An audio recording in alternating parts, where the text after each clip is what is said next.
Labvakar! Gribētu padalīties vēl ar pāris domām. Un šī doma ir, kas ir mīlestība? Kā mēs saprotam, kas ir mīlestība? Es runāšu par sevi. Es saprotu, ka mīlestība ir kaut kas vienreizējs, kaut kas tik spēcīgs, jo es tālāk dzīvoju, jo es tālāk eju šajā dzīvē, jo es vairāk saprotu, ka bez viņa mīlestības vispār nav iespējams nekas. Tāpēc, kad visa pamatā ir mīlestība, kā jau es iepriekš runāju, ir mīlestība. Tikai un vienīgi mīlestība. Mīlestība brīžiem nevar būt arī maiga, viņa ir brīžiem arī diezgan cieta. Mums pat liekas citreiz cietsirdīgi, kā tā var mīlošs cilvēks darīt, vai kā var Dievs tā izdarīt, kā viņš varēja to izdarīt. Daudz, ko mēs nesaprotam, bet ja mēs sāksim saprast vienkārši to, ka viņš mīl mūs un ka visas lietas nāk mums par labu. Nav neviena lieta, kur es esmu beigās ieraudzījis un sapratis, ka viņi nākus man par sliktu, viņi vienmēr nākus man par labu. Un es ticu tam, es zinu, un es tālāk ejot vēl vairāk to saprotu. Ja nebūtu tās situācijas, ja nebūtu šīs situācijas, vai vēl kaut kādas lietas, kurām es izgājis esmu cauri, es nebūtu tāds, kāds es esmu, un tas maina tikai viņa mīlestībā, jo viņš vienmēr pie tā visa, mainot mūs, viņš parāda, ka viņš mīl, viņš nesaka, ar naidu viņš to nedara, viņš vienmēr mūs savu mīlestību vēd. Ir bijušas man situācijas, kurās likās, ka tētis tiešām man nemīl, ka viņš mani speciāli to dara man. Var tā likties, bet principā tā nav.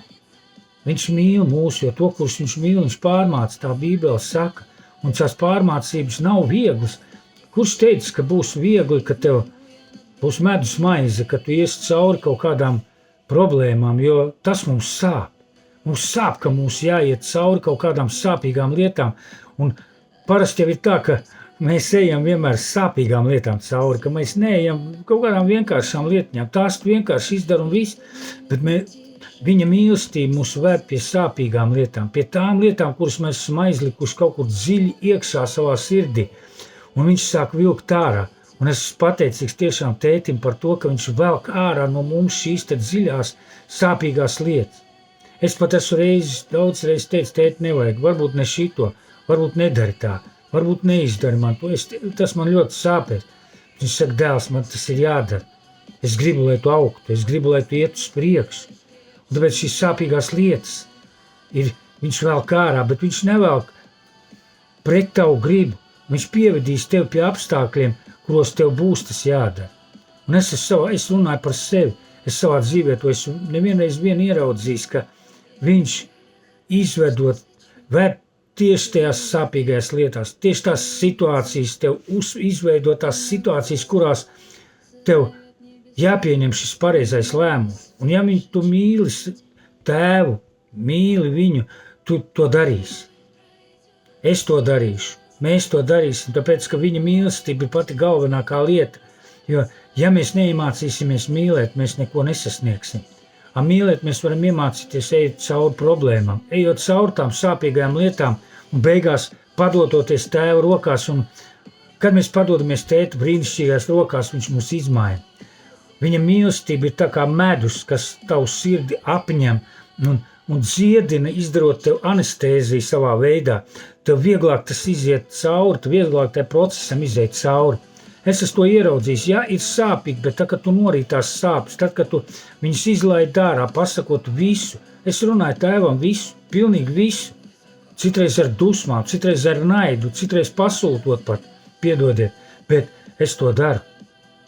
Un tas ir brīnišķīgi, viņš grib, lai tu izlaidi ārā to tvaiku, kas tev iekšā varbūt ir sakrājies. Un tad, kad tu izlaidi ārā, tu pareizāk sāc skatīties, tu pareizāk sāk ieraudzīt, bet tas taču bija man vajadzīgs. Un viņš neapvainosies, ka tu uz viņa uzbļausi, ka tu viņam pateiksi to, kas tev sāp, ka tu izbļausi savus sāpes, ka tu izdusmosi savus sāpes, ka tu izteiksi visu, ko tu gribi viņa priekšā. Jo mēs nevaram izteikt cilvēkiem to, ko mēs varam pateikt savam mīļošajam tētim. Viņš tev apskaus, viņš tev apmīļos, un viņš tev parādīs, ka es esmu šeit līdzās, mans dēls, mana meitiņa. Un es tev palīdzēšu iziet cauri, mēs kopā iziesim tam cauri.